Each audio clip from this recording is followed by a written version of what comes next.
Teacher بولی جو میرے سوال کا جواب دے گا وہ گھر جا سکتا ہے۔ ایک بچے نے اپنا بیگ کھڑکی سے باہر پھینکا۔ ٹیچر بولی یہ بیگ کس نے پھینکا ہے؟ بچہ بولا میں نے، اور اب میں گھر جا رہا ہوں۔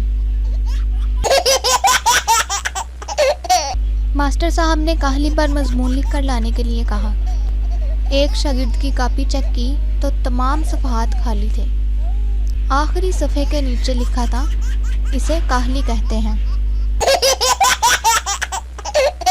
استاد شاگرد سے اندھا کسے کہتے ہیں؟ شاگرد بولا جس کی آنکھیں نہ ہوں۔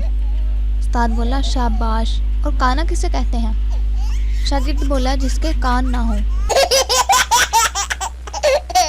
اسکول میں ایک بچے کی سمجھ میں نہیں آ رہا تھا کہ وہ چھٹی کے لیے کیا عذر پیش کرے۔ بہرحال اس نے استاد سے کہا جناب میرے دادا کی شادی ہے اس لیے میں کل نہ آ سکوں گا۔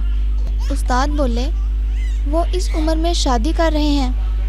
بچے نے معصومیت سے کہا جناب وہ تو اب بھی نہیں کرتے، یہ تو میں زبردستی کروا رہا ہوں۔